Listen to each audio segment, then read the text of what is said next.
Quiero invitarles a ir al libro de Apocalipsis, donde tuvimos la lectura devocional.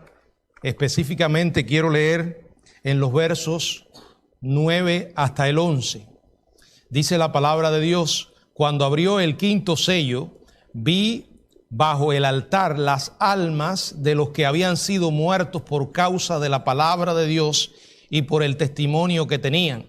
Y clamaban a gran voz diciendo: ¿hasta cuándo, Señor, santo y verdadero, no juzgas y vengas nuestra sangre en los que moran en la tierra? Y se les dieron vestiduras blancas, y se les dijo que descansasen todavía un poco de tiempo hasta que se completara el número de sus consiervos y sus hermanos, que también habían de ser muertos como ellos. El mensaje de esta mañana lo hemos titulado Los mártires de la tribulación. Padre, gracias por la bendición de traer tu palabra. En tus manos nos ponemos, Señor. Que tu Espíritu nos asiste, Señor, y que nos guíe a toda verdad. En el nombre de Jesús, amén. Bueno, se ha dicho que toda la historia de la redención está escrita con la sangre de los mártires. La historia de la iglesia cristiana está llena de persecuciones desde el mismísimo comienzo. Por ejemplo, Herodes trató de evitar el surgimiento de el Señor, el nacimiento del Señor Jesús, al matar a todos los bebés nacidos en Belén.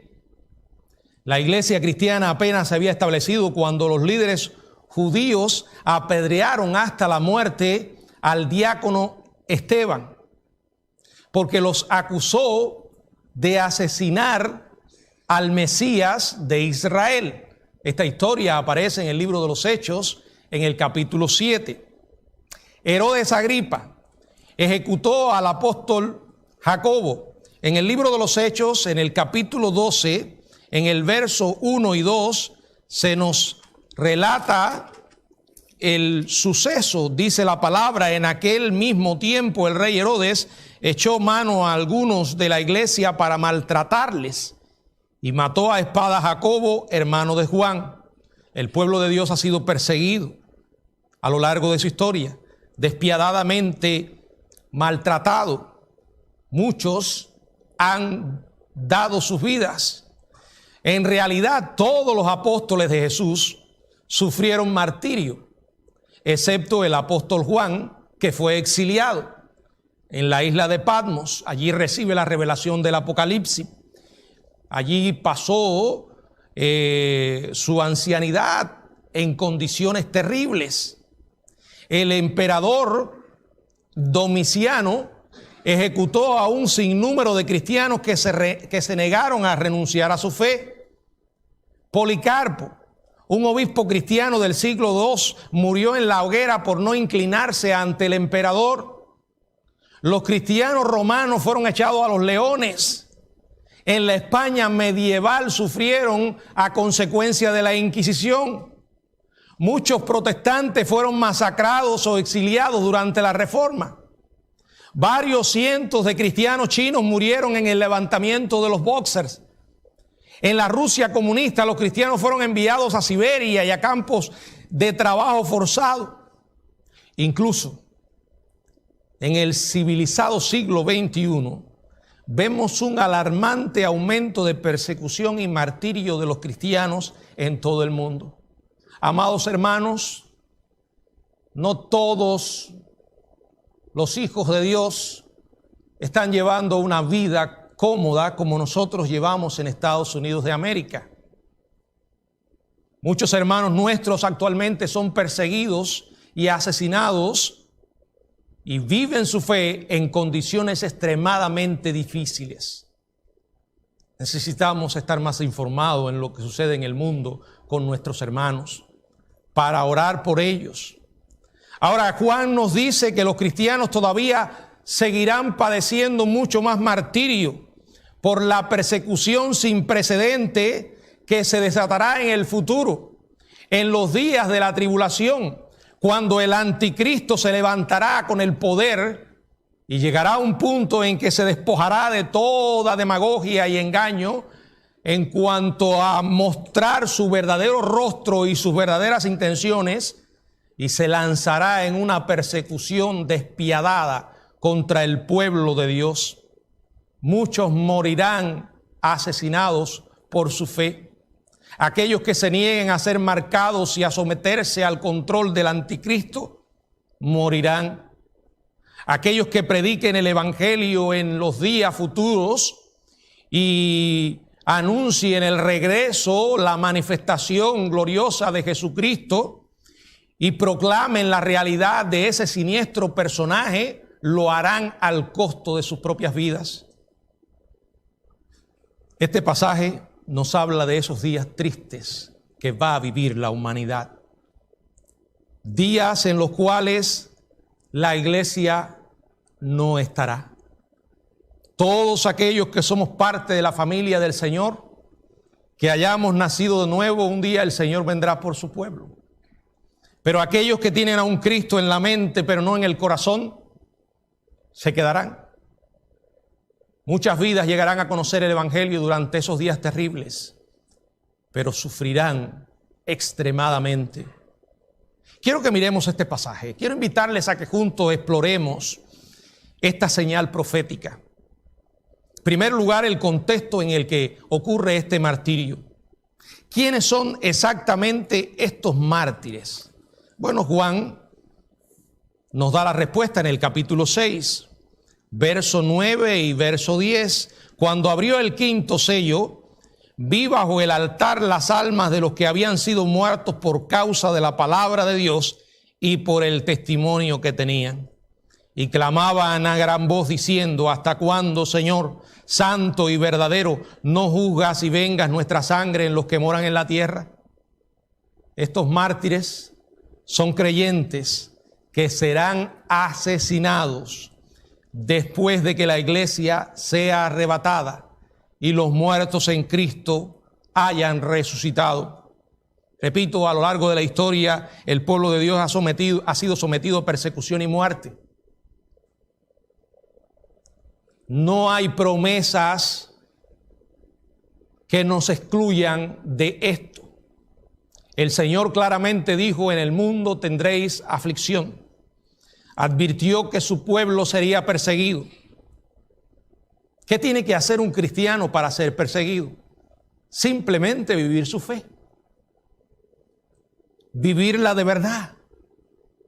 Proclamar lo que cree y enseña la Biblia.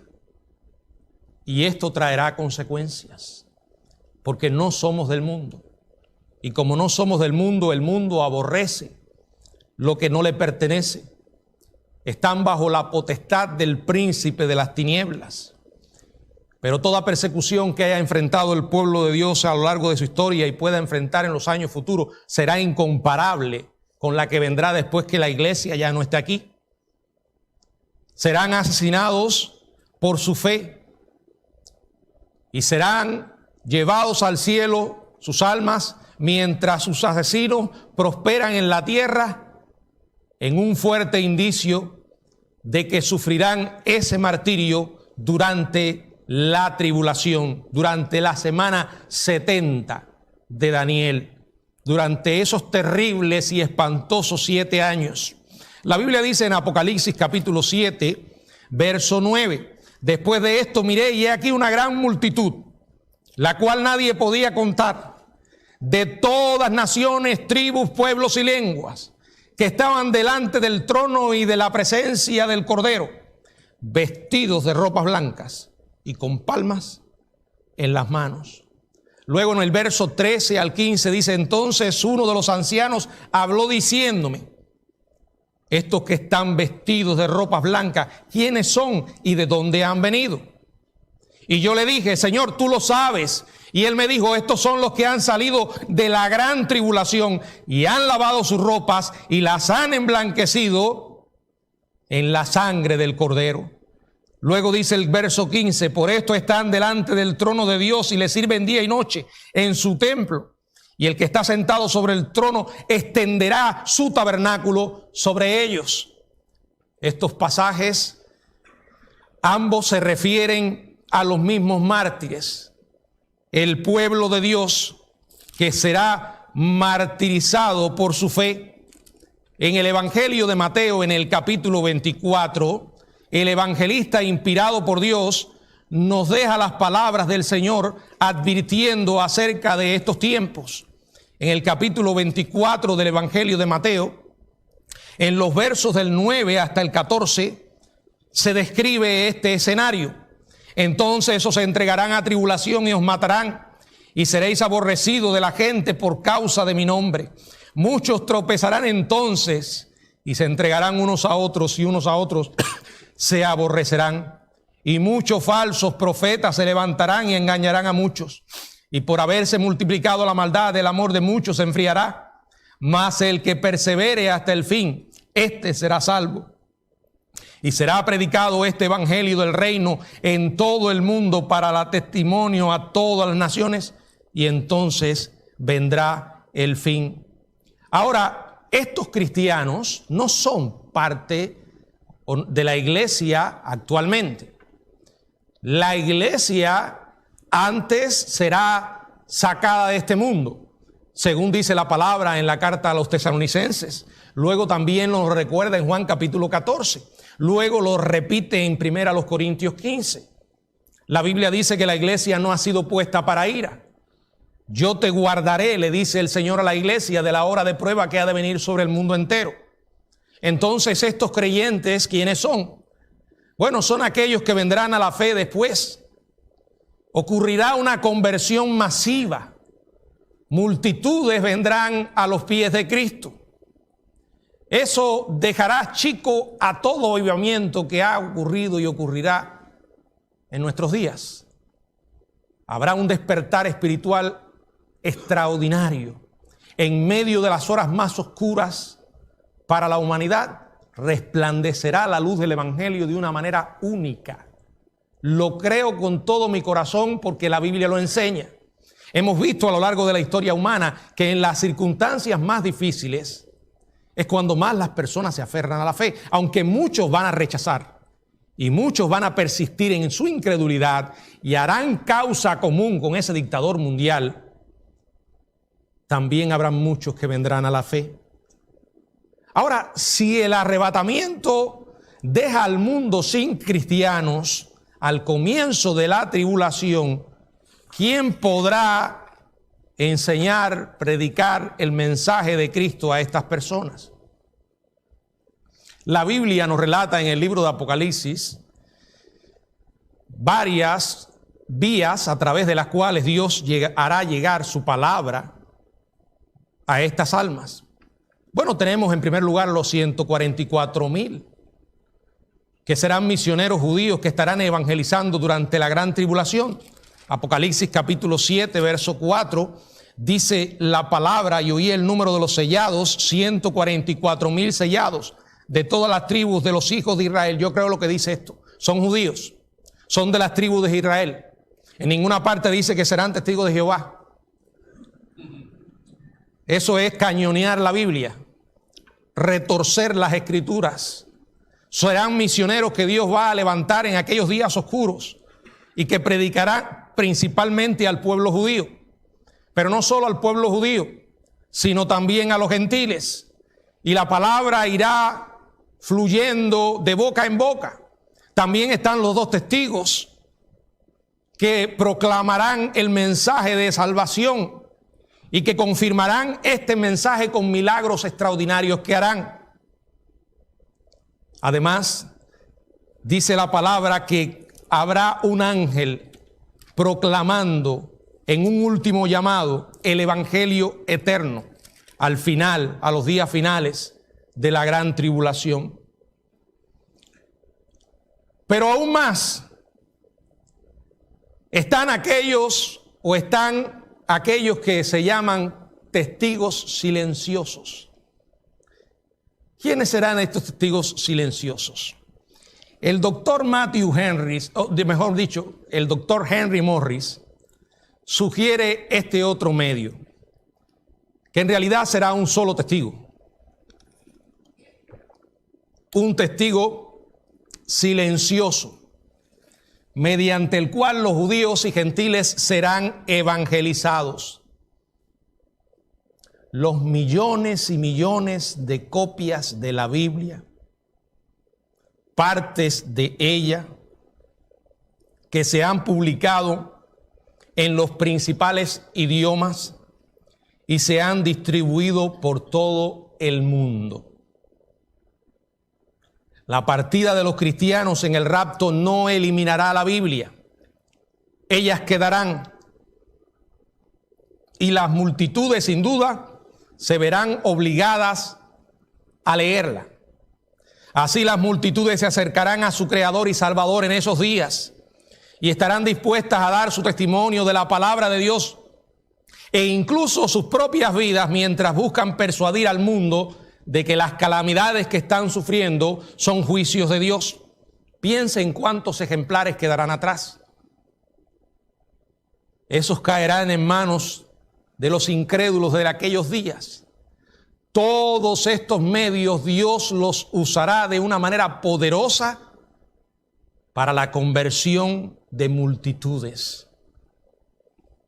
Alguien podría estar pensando, bueno, si no me voy en la primera vuelta, me voy en la segunda. Yo les recomiendo que saque el boleto ahora. Saque pasaje ahora.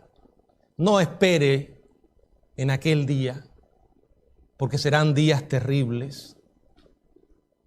¿Y qué le hace pensar que no será engañado, que no se va a endurecer en aquellos días futuros? La oportunidad de salvación es ahora.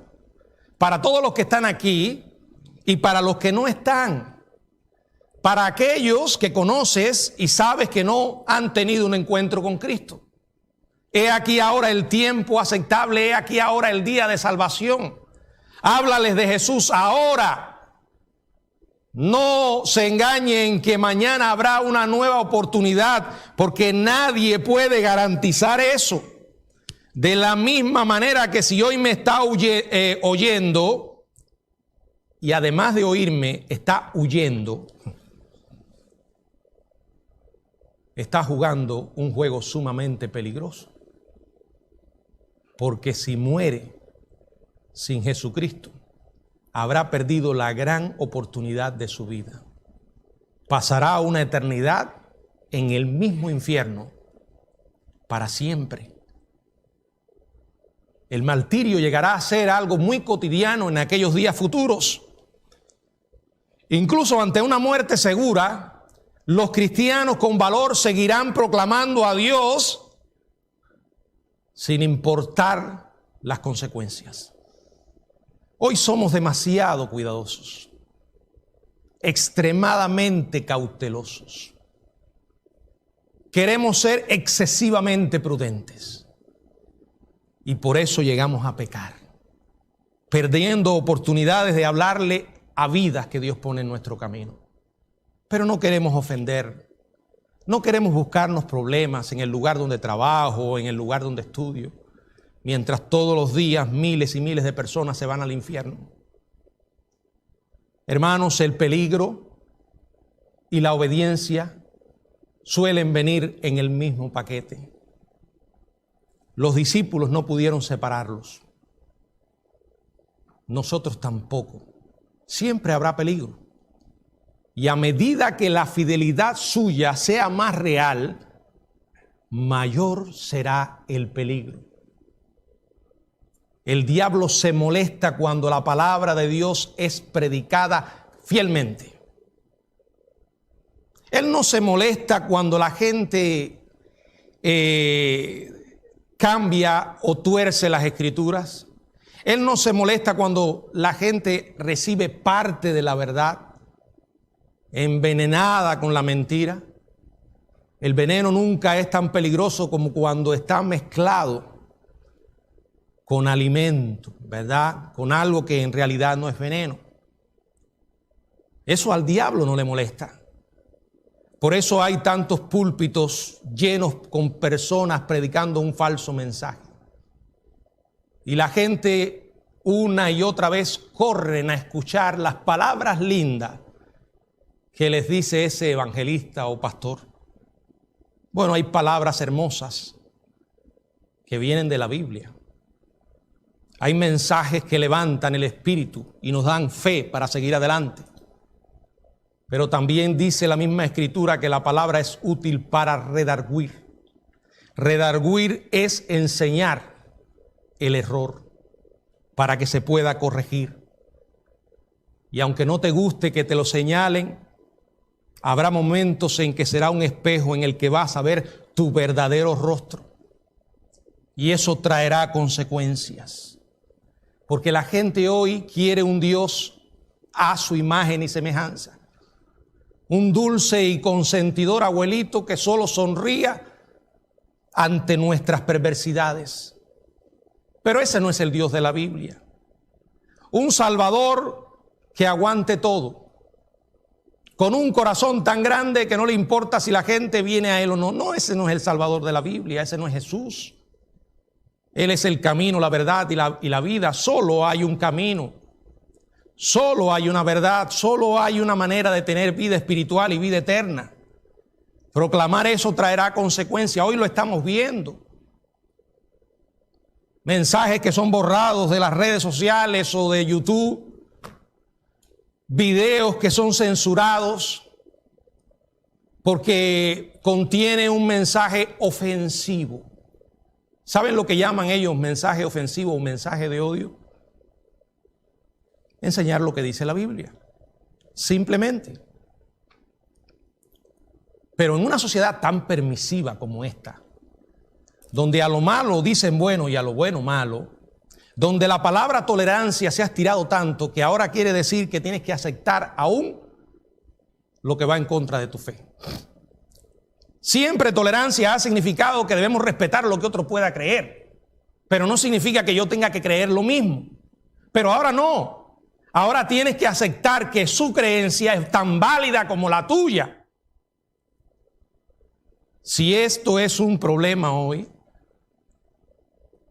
¿cómo creen que será de grande el problema en un gobierno mundial sin libertad? Porque hacia allá vamos. Hacia allá vamos. Esta semana creo que fue,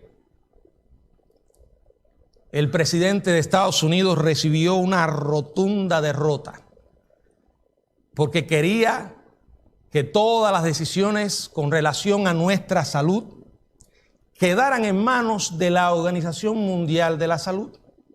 Un organismo que has probado ser grandemente irresponsable y con un trasfondo ideológico socialista. Los países de África, aquellos a los que suelen los políticos y muchas naciones mirar y despreciar, se opusieron a esto. Fue una derrota para el globalismo. La mayoría de estas personas que promueven este nuevo orden mundial, yo lo he repetido y lo vuelvo a decir, no le dicen a la gente la verdad. No le dicen a las personas que para poder instaurar un régimen mundial de gobierno tiene que extinguirse toda democracia, toda libertad. Porque será un grupo de personas que van a tomar las decisiones por toda una humanidad. Hacia allá vamos, y en aquellos días vamos a saber de primera, bueno, los que tengan la experiencia sabrán de primera mano la triste experiencia del precio que se paga por predicar la verdad. Aquí claramente en Apocalipsis 6 se dice la causa de su martirio. En el verso 9 dice, cuando abrió el quinto sello, vi bajo el altar las almas de los que habían sido muertos por causa de la palabra de Dios y por el testimonio que tenían. Estos mártires sufrirán la muerte por la misma razón que Juan sufrió el exilio. Sufrirán la muerte por la misma razón que muchos hermanos han muerto y han sufrido. En realidad, la descripción que hace Juan de la causa es casi igual a su descripción de la causa del martirio de estas personas. tal como dice Apocalipsis 1:9. Juan había sido exiliado por causa de la palabra de Dios y el testimonio de Jesucristo.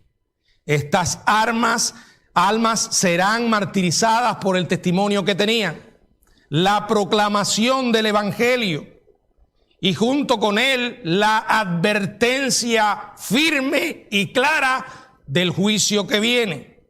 Aquellos no serán días para andar con excesiva diplomacia. Serán días de urgencia. Habrá que advertir a la gente y llamarlos al arrepentimiento. Estamos en los días finales. Arrepiéntanse y crean en el evangelio. La ira venidera la estamos viviendo, dirán los predicadores, y se consumará dentro de muy poco tiempo. Llamarán a las personas al arrepentimiento. Hoy una palabra que está ausente de la mayoría de las presentaciones del evangelio, que son tan populares. Se ha sustituido el arrepentimiento por ven y acepta a Cristo como tu Salvador.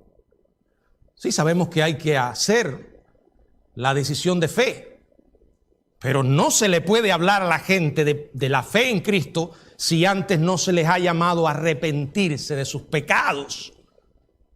Porque no somos buenos, somos perversos por naturaleza. Independientemente de lo que quiera enseñar hoy la sociedad, la Biblia es clara, sumamente clara, describiendo la depravación humana.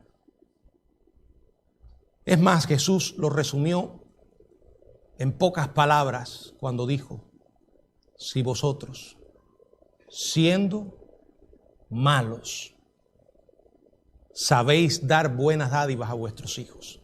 Lo dijo claro. Claro, ustedes son malos. Él no dijo nosotros somos malos porque santos sin pecado. Entonces el arrepentimiento es necesario que forme parte de la exposición de la palabra. Esteban fue apedreado y murió porque les dijo: ustedes han asesinado al Mesías. La gente no se va a volver con un corazón arrepentido buscando un Salvador si primero no reconocen que están perdidos. ¿Y cómo van a reconocer que estarán perdidos si no se les muestra?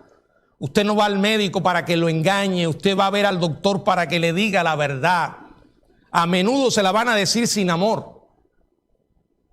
Nosotros todavía podemos decir la verdad y debemos decir la verdad en amor, pero debemos decir la verdad. Aquellas personas en aquellos días serán ejecutados. Imagínense, en un contexto en que el gobernante habrá llegado a un punto de decir: yo soy Dios. A mí es a quien hay que adorar. Imagínense quien se atreva a decir: no, tú eres un hijo del diablo, eres el hijo de perdición. Jesucristo sigue siendo el Salvador, el único Salvador, y va a venir muy pronto. Los fieles que proclamen este mensaje serán asesinados sin piedad y se van a unir a la gloriosa lista de profetas que sufrieron por hablar sin temor las verdades de la palabra. ¿Cuál será la consecuencia? Dice el verso 9: cuando abrió el quinto sello vi el altar, bajo el altar las almas de los que habían sido muertos por causa de la palabra de Dios y por el testimonio que tenían. Dice que vio bajo el altar. En el Antiguo Testamento el altar era una parte importante del tabernáculo.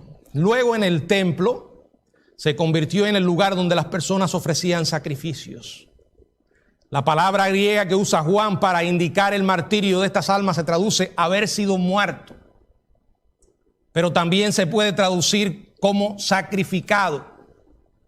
En otras palabras, estos mártires serán aniquilados, sus vidas terminarán, ellos morirán como un sacrificio ofrecido a Dios, quien les llevará a su santa presencia. Veamos ahora el clamor de estos mártires. Verso 10: y clamaban a gran voz diciendo: ¿hasta cuándo, Señor? Santo y verdadero, ¿no juzgas y vengas nuestra sangre en los que moran en la tierra? Esto es un clamor de venganza. Y esto ubica a estos mártires dentro del periodo de la tribulación.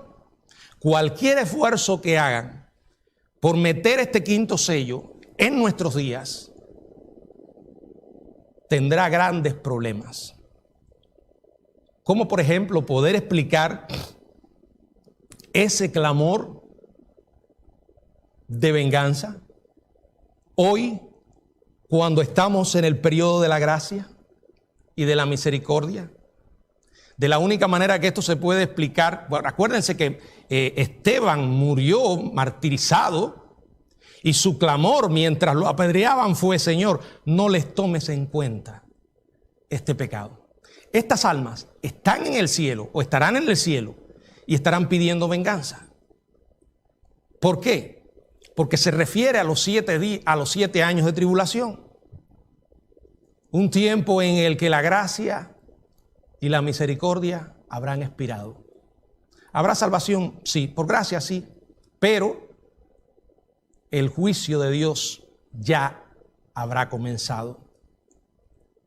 Aquellos que sufran las atrocidades de la tribulación estarán justificados para pedir venganza de Dios, porque la gracia habrá expirado y el juicio de Dios, el día del juicio de Dios, el día del Señor, habrá llegado. Es un clamor en perfecta armonía con la voluntad de Dios.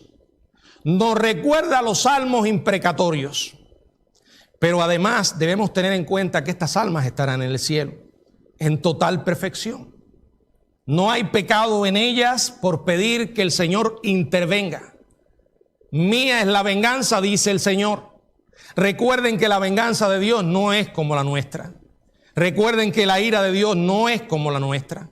En Él no hay absolutamente nada de pecado. Pero el Dios que ha ofrecido salvación una y otra vez va a juzgar a este mundo. Un mundo que vive bajo la ira de Dios. Dios se enoja. El enojo y la ira de Dios no es como la nuestra. En aquellos días habrá lugar para estas almas que están en el cielo clamar por la intervención de Dios, juzgando al mundo impío. ¿Qué hará el Señor? Primero les va a dar, Él escuchará ese clamor. Juan recoge la respuesta en el verso 11. Y se les dieron vestiduras blancas. Y se les dijo que descansasen todavía un poco de tiempo hasta que se completara el número de sus consiervos y sus hermanos, que también habrían de ser muertos como ellos. Aunque no ha llegado el momento de que Dios actúe en función de la solicitud de justicia de los mártires, Él dará 5 consuelos mientras esperan el momento exacto para que entonces se produzca la respuesta en toda su magnitud a esa oración. El Señor les va a dar 5 consuelos. Primero les va a dar refugio. Dice la palabra que esas almas estaban bajo el altar. Bajo el altar es una posición de honor. Es estar bajo el altar, estar cubierto a los ojos de Dios por el mérito que Jesucristo otorgó al morir en la cruz. Esas almas estarán en el cielo. Esas almas estarán disfrutando de la presencia de Dios. Esas almas estarán cobijadas con el Dios vivo. Tendrán un refugio para siempre. Estarán mejor, mucho mejor que los que estén vivos en la tierra. De la misma manera que los que hoy ya han muerto en Cristo Jesús y están en el cielo, están muchísimo, muchísimo mejor que nosotros de este lado. Segundo, van a recibir vestiduras. Dice la palabra, se les dieron. No fue algo que compraron. No fue algo que crearon ellos. Fue dada. Vestiduras blancas. Esto nos recuerda el hecho de la justificación en Cristo por la fe. No es que somos justos, Él nos hace justos o nos mira como justos a través de Cristo. Esa justificación se manifestará en el cielo de una manera esplendorosa, con la glorificación.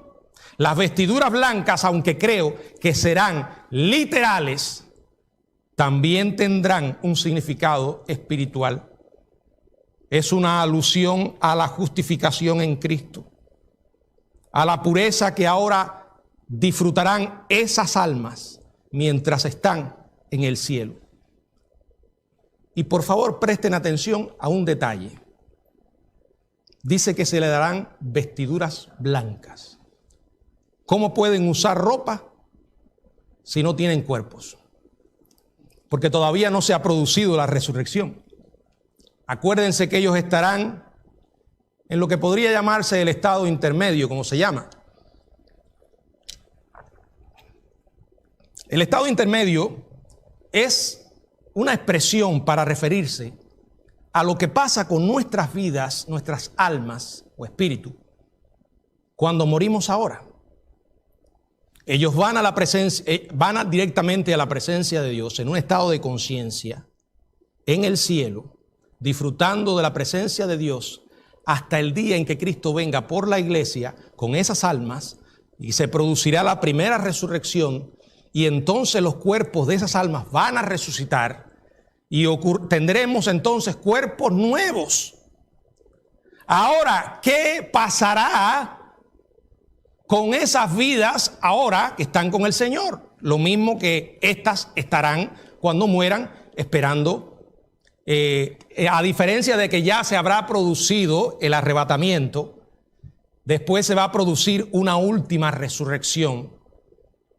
Y esas almas van a recibir cuerpos. No han recibido cuerpo todavía. ¿Por qué? Porque Apocalipsis capítulo 20, quiero explicar el detalle. No recibirán sus cuerpos de resurrección hasta que se produzca o termine la tribulación. En Apocalipsis capítulo 20 dice la palabra: y vi tronos y se sentaron sobre ellos, verso 4, los que recibieron facultad de juzgar, y vi las almas de los decapitados por causa del testimonio de Jesús y por la palabra de Dios.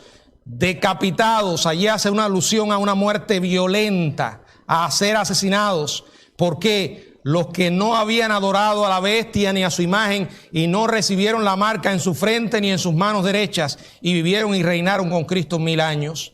Pero los otros muertos no volvieron a vivir hasta que se cumplieron 1000 años. Esta es la primera resurrección. Cuando estas almas se produzca el milenio, ellos van a recibir también cuerpos glorificados. Entonces, ¿qué cuerpo tendrán?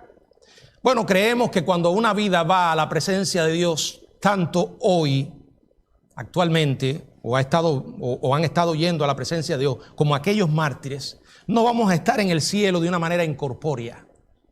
Creo que habrá un cuerpo de algún tipo. No será el cuerpo que los cristianos tenemos ahora, el que tenemos en la tierra. Tampoco es el cuerpo de resurrección de carne y hueso del cual habló Cristo después de su propia resurrección. Será un cuerpo temporal, adecuado para la presencia en el cielo, que será reemplazado por el cuerpo de la resurrección eterna en el momento del regreso de Cristo. La idea que les quiero dejar es que una persona cuando va al cielo no va a una especie de lugar nebuloso, donde a veces la mente ha divagado tanto que ha llegado al punto de ver el cielo no como un lugar. El cielo es un lugar. Y estaremos allí inmediatamente que llegue la hora de partir de este mundo. Y tendremos cuerpos, no el cuerpo de la resurrección, cuerpos temporales. Seremos identificados. Estaremos allí con Cristo, sirviendo a Cristo hasta el día de la resurrección. Ellos recibirán vestiduras. También descanso. Dice, cuando los mártires que pidieron juicio, les dijo que descansasen todavía un poco de tiempo, hasta que se completara el número de sus consiervos y sus hermanos, que habían de ser muertos como ellos. De la única manera que una vida puede descansar es cuando va a la presencia de Dios. A veces queremos ser muy diplomáticos con las personas y queremos consolarles. Pero a veces decimos cosas que no son bíblicas. Como ahora puede morirse una de las peores personas que usted ha conocido, y después que se muere se le ocurre decirle a su pariente, bueno, dele gracias a Dios porque ya descansó. No descansó. Ah, pastor, ¿y usted qué quiere que le diga? Está en el infierno. No le digas nada. No tienes que darle una falsa esperanza porque eso no lo dice la Biblia. Solo descansan aquellos que mueren en Cristo. Luego el Señor responderá la oración. El tiempo llegará cuando Dios cumplirá su promesa. Apocalipsis capítulo 14. La palabra de Dios dice en los versos del 18 al 20. Y salió del altar otro ángel que tenía poder sobre el fuego. Y llamó a gran voz al que tenía la hoz aguda, diciendo, mete tu hoz aguda y vendimia los racimos de la tierra, porque sus uvas están maduras. Y el ángel arrojó su hoz en la tierra y vendimió la viña de la tierra y echó las uvas en el gran lagar de la tierra. Y fue pisado el lagar fuera de la ciudad, y del lagar salió sangre hasta los frenos de los caballos por 1,600 estadios. Aquí, en una de las representaciones sobre la ira de Dios, el clamor de los mártires tiene respuesta. Cuando la sangre de sus opresores va a fluir como un río de sangre de unos 300 kilómetros de largo y de una profundidad que llega a los frenos de los caballos. Esto específicamente va a ocurrir al final de los 7 años de tribulación, cuando Dios, el Señor, regresará en su manifestación y pondrá fin a ese reino de terror y muerte. Habrá entonces también para esos mártires una recompensa. Regresando al libro de Apocalipsis en el capítulo 20, en el verso 4. Y vi tronos, y se sentaron sobre ellos los que recibieron facultad de juzgar. Y vi las almas de los decapitados por causa del testimonio de Jesús y por la palabra de Dios, los que no habían adorado a la imagen, a la bestia ni a su imagen, y que no recibieron la marca en su frente ni en sus manos, y vivieron y reinaron con Cristo 1000 años. Cuando estos mártires resuciten después de la tribulación, gobernarán con Cristo en su reino de 1000 años. Finalmente disfrutarán de paz y justicia, que durante su tiempo en la tierra se les negó. Bueno, hermanos, es realmente inspirador ver la respuesta de estos hombres y mujeres en aquellos días tan terribles. Sobre todo cuando vemos hoy cómo el pueblo de Dios suele responder al encontrarse bajo un poco de presión. ¿Verdad que sí? Muchas veces nos replegamos, nos escondemos y nos callamos. Eso es lo que el diablo quiere que nosotros hagamos. La realidad es que no tenemos idea de lo que pueda ocurrir en los próximos años, pero sí sabemos en manos de quién descansa el futuro. Y sí tenemos muy clara cuál es nuestra misión hoy. No podemos callarnos, hermanos. Necesitamos proclamar la realidad del Evangelio. Esa es la única esperanza para el mundo, y todo lo que Dios nos ha dado en este último libro de la Biblia es real. Espero que la valentía de estos mártires nos motive a ser fieles sin importar las consecuencias, incluso si eso significa renunciar a nuestra propia vida. ¿Qué es eso comparado con la gloria de la recompensa eterna? ¿Qué es eso comparado con lo que el Señor hizo por nosotros en la cruz? ¡Qué tremendo! Él murió en nuestro lugar. Él pagó el precio por nuestros pecados y por medio de Él podemos ser reconciliados con Dios. Si Él hizo eso por mí,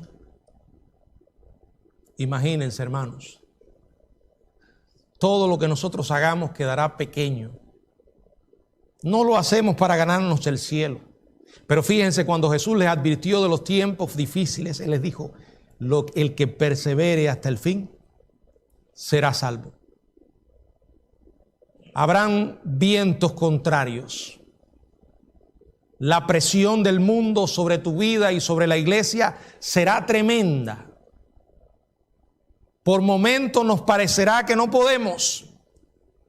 Vamos a sentir temor y dudas, pero no podemos dejar que ese temor y esas dudas nos controlen. Hay que seguir persistiendo. Vale la pena. Vivimos al filo de la eternidad ahora y vivimos bajo la inminente venida del Señor en cualquier momento. Piénsalo. El tiempo se acaba. La oportunidad para ser fieles es en el presente. Por un momento considera cuántas vidas pueden llegar al conocimiento de Dios a través de tu vida. Considera cuántas personas pueden llegar a ser salvos si tú eres fiel proclamando la palabra y mejor aún, viviendo la palabra. El Señor estará con nosotros. No importa cuán difícil sea, pero dice Él, si perseveras, al final verás el fruto de la perseverancia. Ahora recuerda esto, no porque perseveres serás salvo. De hecho, la misma perseverancia es resultado de la fe que nos dio el Señor. Pero aquel que tiene esa fe auténtica no abandona. Yo recuerdo con profundo dolor las personas que se bautizaron conmigo el 28 de abril de 1985. Muchos de ellos no están en los caminos de Dios. Recuerdo a los que comenzaron conmigo en la fe, algunos abandonaron. A lo largo de la historia he visto esto una y otra vez. Cuando entré al seminario, algunos de los que éramos compañeros abandonaron. Hay gente que abandona, que se queda rendido en el camino y no persevera. No te rindas. El Señor no se rindió. No abandonó su misión. Enfrentó la cruz por ti y por mí. Vale la pena seguir a Jesús. Vale la pena pagar el costo de la obediencia y el discipulado. Es más, es por el único que vale la pena hacerlo. ¿Cuánta gente a lo largo de la historia no ha muerto siguiendo ideologías humanas? Causas humanas. Por el único que realmente vale la pena morir. Y aún vivir es por Jesucristo.